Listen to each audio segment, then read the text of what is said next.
திருச்சிற்றம்பலம். தென்னாடுடைய சிவனையை போற்றி, எந்நாட்டவருக்கும் இறைவா போற்றி. அனைவருக்கும் வணக்கம். கன்னி ராசிக்கு உண்டான ஜனவரி மாத பலன்களை பற்றி பார்க்கலாம். கன்னி ராசிக்கு 1 மற்றும் 10ஆம் அதிபதி சொல்லக்கூடிய புதன் 4ஆம் வீட்டில் இருக்கார். மிகுந்த யோகத்தை கொடுக்கக்கூடிய ஒரு காலகட்டங்களாக இருக்கு. வீடு, மனை, சொத்துக்கள், தொழில் வளர்ச்சி இதெல்லாமே ரொம்ப சிறப்பாக இருக்கு. ஆனால் இந்த வீடு பாதகமாக இருக்கிறதுனால கொஞ்சம் எதையுமே கொஞ்சம் யோசிச்சு பண்ணுங்க. எல்லாமே கிடைக்கும், ஒரு பிரச்சனைகளுக்கு அப்புறம் கிடைக்கலாம். அல்லது அதை முழுமையாக யோசிச்சு செய்யும் பொழுது அந்த பிரச்சனைகள் உங்களுக்கு நிவர்த்தியாவதற்கான வாய்ப்புகளும் உண்டு. சொந்தமாக தொழில் பண்ணிட்டு இருக்கக்கூடியவர்களுக்கு நல்ல லாபங்கள் கிடைக்கக்கூடிய ஒரு அமைப்பு, பெயர், புகழ், மதிப்பு, மரியாதை இதெல்லாமே சிறப்பாக இருக்கக்கூடிய ஒரு மாதமாக இந்த மாதம் இருக்கு. லக்னாதிபதி நல்ல இடத்தில் இருந்தாலே எல்லாமே தானாக தேடி வரும் அப்படிங்கிற அமைப்பும் இந்த முதல் மூலமாக உங்களுக்கு ஏற்படும். அடுத்து 2 மற்றும் 9ஆம் அதிபதினு சொல்லக்கூடிய சுக்கிர பகவான் பார்த்துட்டிங்கன்னா 3ஆம் வீட்டில் இருக்காரு. 2ஆம் அதிபதி 3ஆம் வீட்டில் இருந்தால் பணம் வர்றது ஏதாவது ஒரு செலவுகள் ஆகும் அப்படிங்கிற அமைப்பும் உண்டு.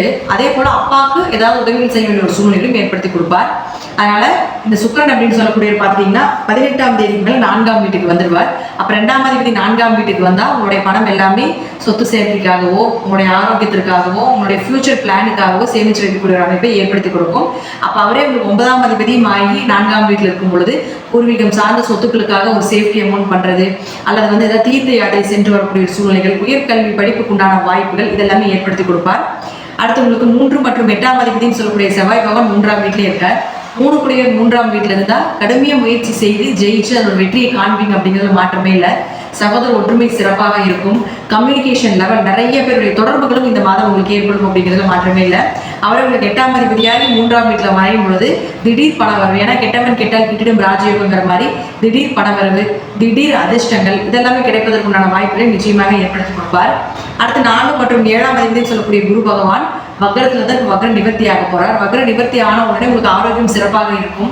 அதே போல திருமண வரன்களை எல்லாமே தேடிவதற்கு உண்டான வாய்ப்புகள் உண்டு. பயப்படாமல் இருக்கலாம். இந்த மாதம் உங்களுக்கு யோகமாக இருக்கக்கூடிய ஒரு மாதமாக இருக்கும். 12ஆம் அதிபதினு சொல்லக்கூடிய சூரிய பகவான் பார்த்துட்டீங்கன்னா உங்களுக்கு 4ஆம் வீட்டில் இருந்தார். அடுத்தது 17ஆம் தேதி மேலே 5ஆம் வீட்டுக்கு போறார்.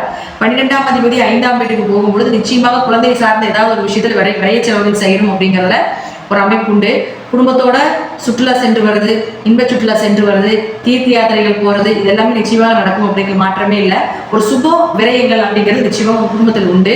ஏதாவது ஒரு வழிவகையில் உங்கள் வீட்டில் நல்ல காரியங்கள் நடக்கும் அப்படிங்கிறது இந்த மாதம் அப்படிங்கிறதுல மாற்றமே இல்லை.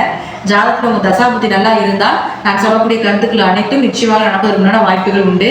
நன்றி. இன்னும் ஒரு நல்ல பதிவில் சந்திக்கலாம். திருச்சிற்றம்பலம், தில்லையம்பலம், ஸ்ரீ நரசிம்ம திருவடிகளே சரணம்.